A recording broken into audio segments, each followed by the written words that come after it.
Dans le hall somptueux d'un hôtel de luxe, orné de panneaux en miroir, de lustres étincelants et de bannières arborant les logos des plus grands investisseurs mondiaux, se rassemble l'élite du monde financier.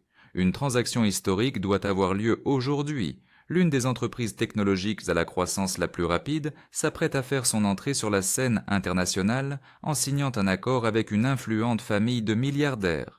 Au centre de l'attention se trouve la jeune directrice générale, devenue un symbole de rupture et de nouvelles approches dans une industrie conservatrice. Elle monte sur scène, vêtue d'un tailleur bleu marine impeccable, les cheveux sagement relevés en un chignon soigné, tenant à la main un fin dossier contenant son discours. Sa voix est calme, ses intonations assurées, chaque mot est pesé. Elle remercie les investisseurs, parle de confiance, de croissance et d'innovation, soulignant que cet accord ouvre une nouvelle ère non seulement pour son entreprise, mais aussi pour l'ensemble du secteur. Les caméras la filment en gros plan et son discours est retransmis en direct sur des dizaines de chaînes économiques. C'est à ce moment que les représentants de la famille de milliardaires font leur entrée dans la salle.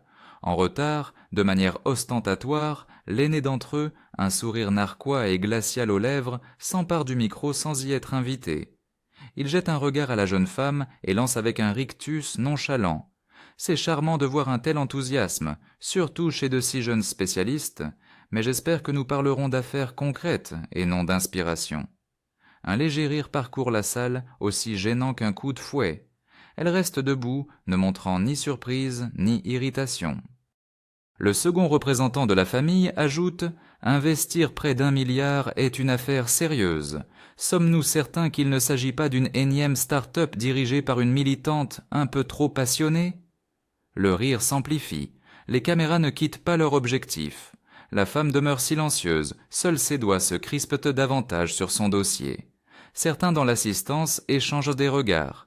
L'un des partenaires étrangers fronce visiblement les sourcils, mais la majorité reste muette. Leur silence est plus assourdissant que n'importe quel mot. Son projet, son nom, son professionnalisme viennent d'être publiquement remis en question aux yeux du monde entier.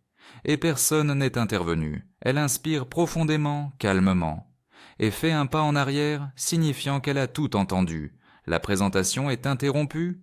Le maître de cérémonie, décontenancé, demande aux représentants de la famille de regagner leur siège, mais ils ont déjà obtenu ce qu'ils voulaient.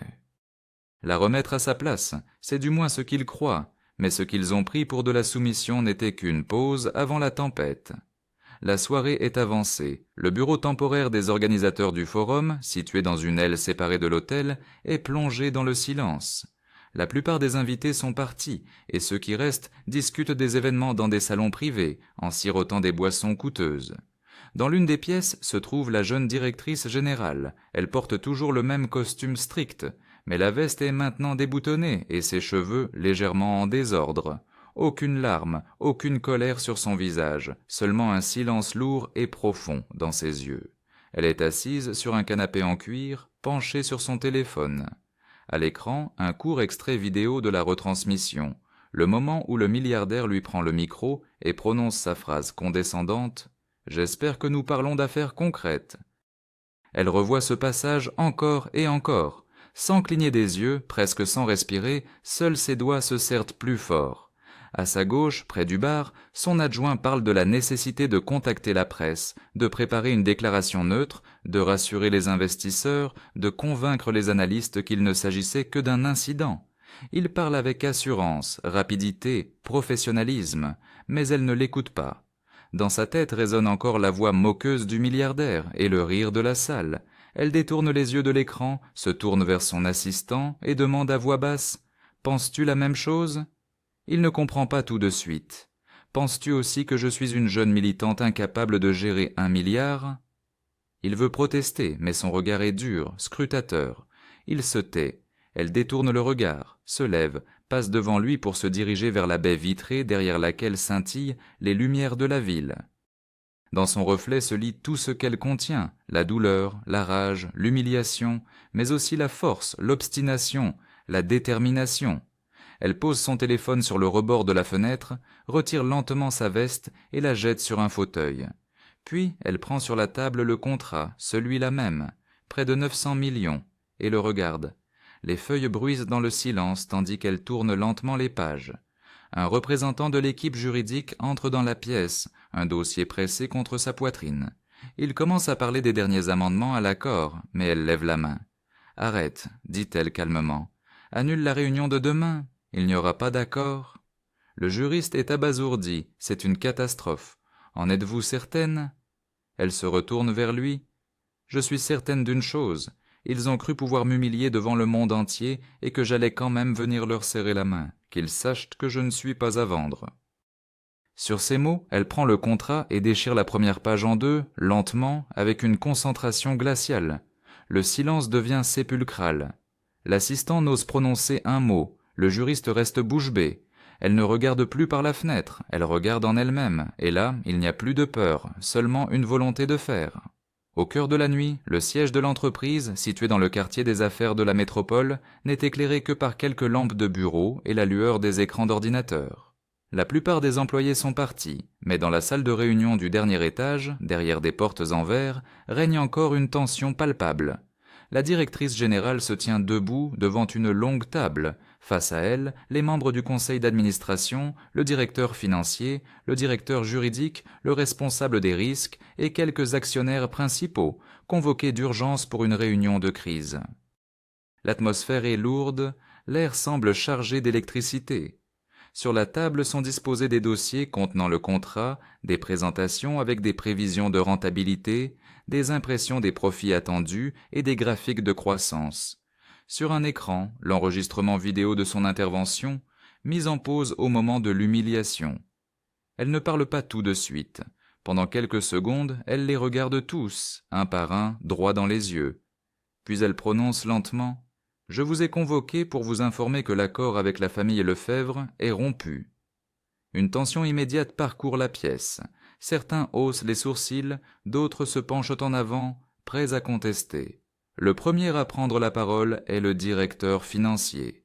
Vous réalisez de quoi vous parlez? Il s'agit de 850 millions d'euros, 3 ans de travail, l'expansion internationale, le lancement de nouveaux produits, une introduction en bourse dans 2 trimestres. Un autre actionnaire senior ajoute sèchement « C'est votre blessure personnelle, rien de plus. Nous ne pouvons pas sacrifier l'avenir de l'entreprise pour votre amour-propre. » Elle écoute en silence, sans interrompre. Puis elle répond calmement « Ce n'est pas une blessure, c'est une limite. Ce qui s'est passé aujourd'hui n'était pas un accident, c'était une démonstration de force. Ils ont montré comment ils nous traiteraient après la signature, comme des gestionnaires temporaires, indignes de respect. » Elle fait un pas en avant. Si nous acceptons maintenant, nous ne signons pas seulement un contrat, mais notre propre humiliation. À partir de ce moment, chacun de nos pas sera contrôlé par ceux qui nous considèrent incompétents par définition. Êtes-vous prêts pour cela? Un brouhaha s'élève. Plusieurs voix parlent simultanément des risques de chute des actions, de la perte de confiance du marché. Le juriste demande prudemment s'il est possible d'envisager des excuses publiques de leur part et une révision des conditions sans rompre l'accord. Elle secoue la tête. Ils ne s'excuseront pas, ils ne voient pas le problème, et c'est précisément pourquoi je ne travaillerai pas avec eux, ni maintenant, ni plus tard. Elle se saisit du document posé sur la table et en arrache la première page. Considérez cela comme le début d'une restructuration.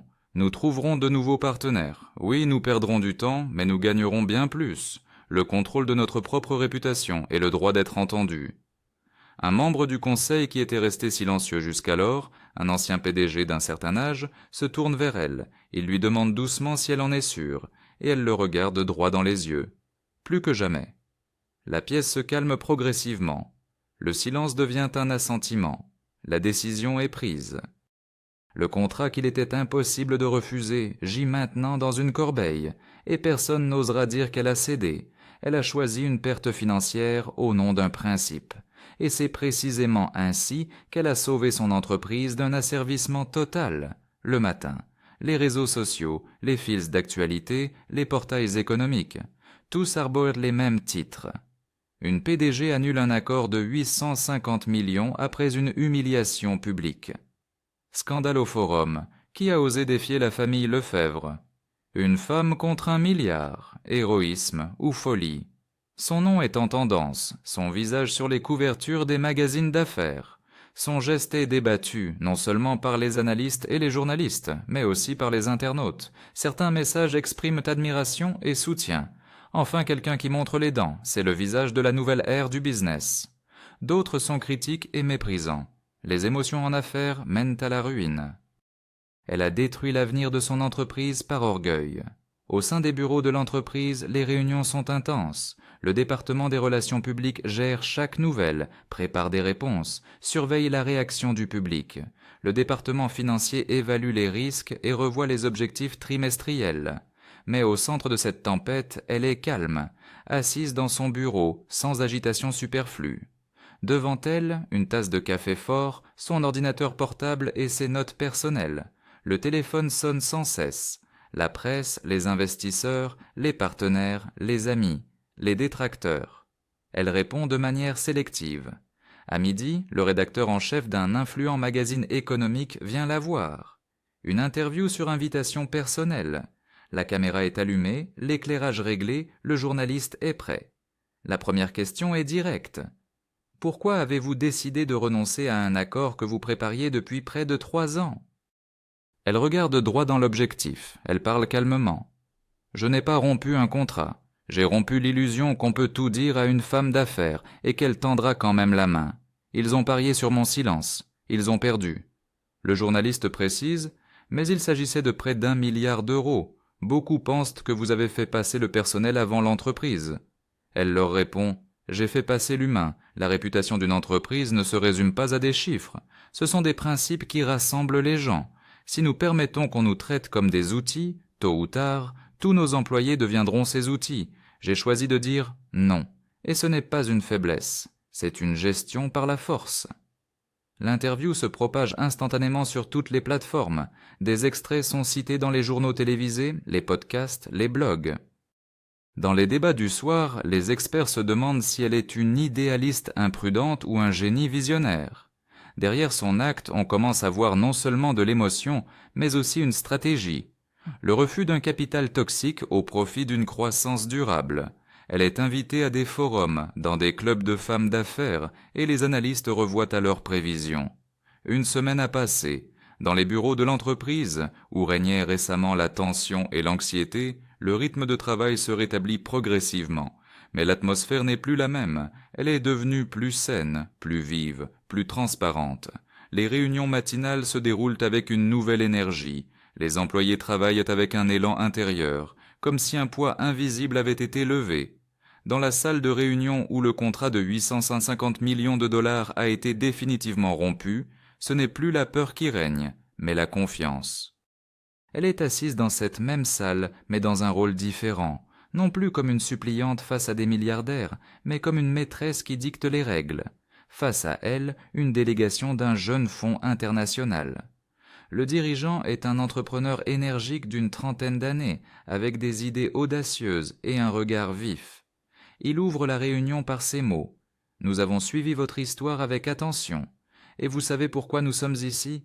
Parce que vous avez fait ce que personne n'osait faire. Vous avez rappelé que les affaires ne sont pas seulement une question d'argent, mais aussi de dignité, de valeur et de limites. » Elle hoche légèrement la tête. Pas de triomphe sur son visage, seulement une concentration sereine. Elle n'a plus rien à prouver, elle choisit. Ils discutent des détails d'un nouveau projet, une plateforme technologique pour soutenir des start-up durables dans les pays en développement. L'accord est bien moindre en volume, mais son potentiel est colossal. Il ne s'agit pas seulement de profit, mais d'impact.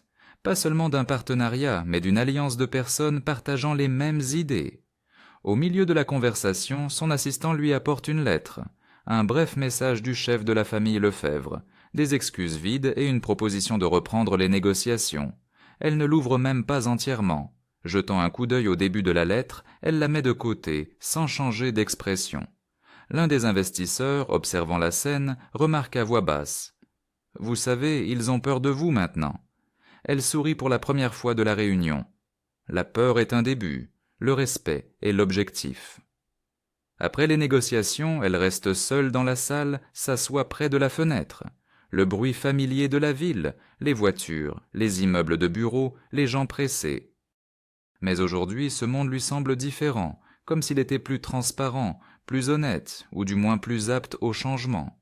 Elle sort de son sac un carnet, feuillette de vieilles notes, objectifs, étapes, ébauche de présentation pour cet accord avorté. Sur une page, une phrase soulignée, ne jamais se perdre, quelles que soient les circonstances. Elle l'entoure à nouveau, lentement, distinctement. Son assistant passe la tête par la porte. Les médias attendent un bref commentaire sur le nouveau partenariat. Elle se lève, prend son téléphone et, en passant, dit doucement « Dites-leur que nous ne frappons plus aux portes fermées, nous construisons nos propres édifices. »